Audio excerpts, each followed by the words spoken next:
நீ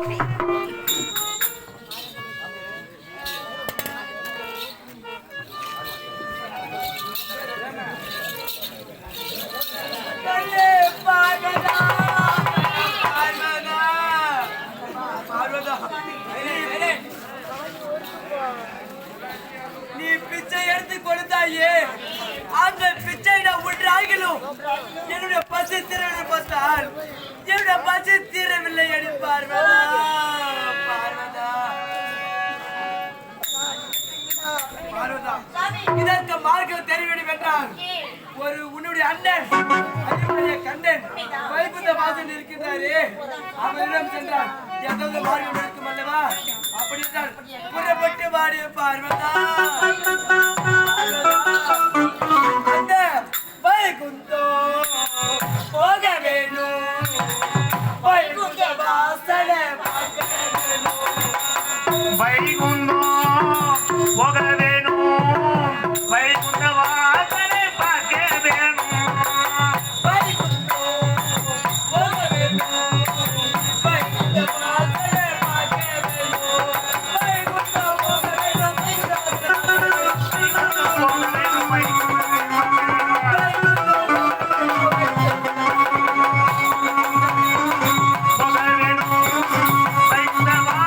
போக வேணும்,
நான் பைத்தியம் பாபா, நீயும் பைத்தியம், நீ பைத்தியம் பாபா.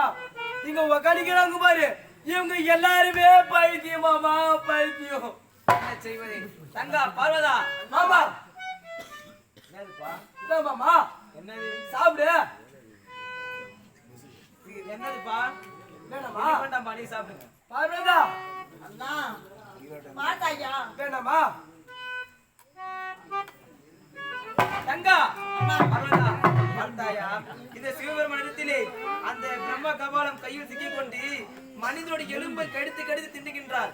இந்த பிரம்ம கபாலம் அவர் கையை விட்டு அகல வேண்டும் என்றால் அதற்கான மார்க்கத்தை நான் உரைக்கின்றேன். என்ன செய்வது? யார் வரத்தை கேட்டாலும் வாரி வாரி கொடுத்து விடுவது, அண்ணா கண்ணா கோவிந்தா என்று என் பாதத்தில் வந்து விடுவது. என்ன செய்வது? என்னோட தங்கியாகிட்டல நான் தான் காப்பாற்ற வேண்டும். ஆகட்டும், என்ன தெரியுமா செய்ய வேண்டும்? இந்த பிரம்ம கபாலம் அவர் கையை விட்டு அகல வேண்டும் என்றால் என் இடதுக்கால் கட்டவர் எடுத்து என் நெற்றியை கீறினால் என் நெற்றியில உதிரமாகப்பட்டது ஆறாக பெருக்கெடுத்து ஓடி வரும். அந்த நேரத்திலே மலை போல் சாதம் அடித்து அந்த உதிரத்தில் சாட்சியை ஒன்றோடு ஒன்று பிசைந்தால் உதிர சோறாக மாறிவிடும். அந்த உதிர சோரை அந்த பிரம்ம கபாலம் முன்னாடி வாரி இருந்தால் அந்த பிரம்ம கபாலம் பட்டது அதை பொறுப்பு வரும். அந்த நேரத்திலே அந்த பிரம்ம கபாலம் அந்த கையை விட்டாகணும். அப்போது அந்த இடத்துல இருக்கவே கூடாது. நான் இருக்க கூடாதா? அண்ணா அப்படியா? ஆமா அப்படியே ஆகட்டும். நீ புறப்பட்டோம்.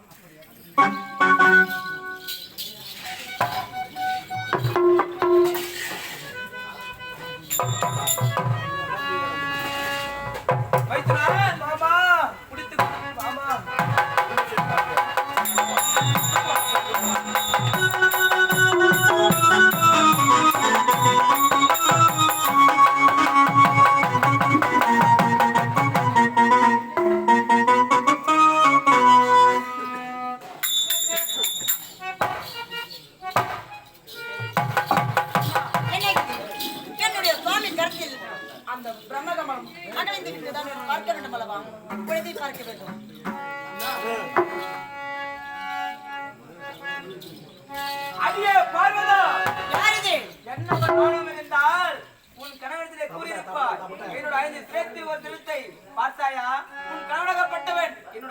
அடித்து ஒரு சிறுத்தை குறைந்தவுடனே பித்தாட்ட முடிதி பேயாட்டம் ஆடினான். அந்த இது காரணம் சுடுகாட்டிற்கு கொண்டு வந்தோம். அவன் பித்துவை அடையவில்லை. அடியே பார்வதா, முக்கன் படைத்த பரம கடவுள் அந்த ஈஸ்வரனுக்கு அப்பேற்பட்ட நிலைமை. நீ படைத்த இந்த பாமர மக்கள் நடமாடும் வீதியிலே இருக்கிற பிரம்ம கபாலம். அவன் யாராவது அந்த பிரம்ம கபாலத்தை கைத்தோடு எடுத்தால் என்ன நிலை காலவர்கள் தெரியவில்லை. அடியே பார்வதா, நீ ஊர் போன்ற உத்திவன் உண்மையாக இருந்தால், இந்த உலக போன்ற உத்திவன் உண்மையாக இருந்தால், அந்த பிரம்ம கபாலத்தை நீ கைத்தொடி இருப்பதா போல் என்ன ஒரு ஆணவம் இருந்தால் என்னால் முடிந்ததை எடுக்க சொல்லியிருப்பாய். பிரம்மதேவா, இப்படி கேட்பார். என்னுடைய கரத்தில் இந்த கபாலமாப்பட்டது அதோ தெரிகின்ற சமுத்திரத்தில் வீசடிக்கின்றதா?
ஆனந்த வாழ்வு தன்னை அன்பே அளிப்பவானே, இதை வழிவாய்ந்து உலகம் காப்பவானே, செம்பவன தேடி மன்னன் மகிழும் மணமகனே, கற்பகமே உடையன்றி துணையாரம்மா, நீயே தனியத போற்றும் இலை கண்பாரம் அம்மா, கற்பகமே உடையன்றி துணையாரம்மா.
மேல்மலைகள் உறங்கால பழத்தேன்